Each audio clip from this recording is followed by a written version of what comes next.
தாவேகா கட்சியோட டாப் 3 நல்ல வேட்பாளர்கள் யார் அப்படின்றத நான் சொல்றேன். ஃபர்ஸ்ட் இடத்துல இருக்கிறது வந்து லெஃப்ட் பாண்டி அவர்கள் இருக்காரு.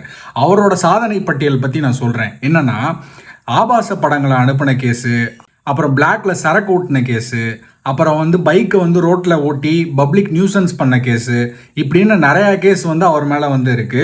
ரெண்டாவது இடத்துல யார் இருக்கானா, காண்டிபன் அவர்கள் இருக்காரு. அவரோட சாதனை பட்டியல் என்னன்னா, கஞ்சா கேஸ்ல வந்து சிக்கினவர் வந்து காண்டிபன் அவர்கள். மூணாவது இடத்துல இருக்கிறது யாருன்னு பார்த்தோம்னா மரிய வில்சன் அவர்கள். அவர் வந்து என்னன்னா கொலை கேஸு, அப்புறம் வந்து மிரட்டல் கேஸு, இப்படின்னு ஏகப்பட்ட கேஸ் வந்து அவர் மேல வந்து இருக்கு. அவர் வந்து மூணாவது நல்ல வேட்பாளர். அதாவது இப்படி ஏகப்பட்ட நல்ல வேட்பாளர்கள் வந்து வச்சிருக்க கட்சி தான் வந்து தாவேகா கட்சி அப்படின்றத நம்ம சொல்லலாம்.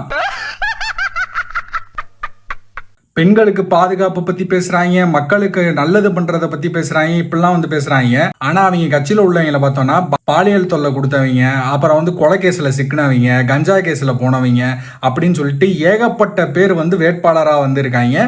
இதுல வந்து இவங்க வந்து நல்லாட்சி வந்து கொடுக்க போறாங்களாம். இதுல முதலமைச்சராகி நம்மளோட தமிழ்நாட்டை வந்து மாத்த போறேன்னு வேற பேசிக்கிட்டு இருக்காங்க. இப்ப இதை பத்திலாம் நான் பேசியிருக்கேன்னா, இப்ப தாவேக்க அணில் குஞ்சுகள்லாம் வருங்க கமெண்ட் பாக்ஸ்ல வந்து இதுக்கும் முட்டு கொடுத்து வந்து நின்றுகிட்டு இருக்குங்க.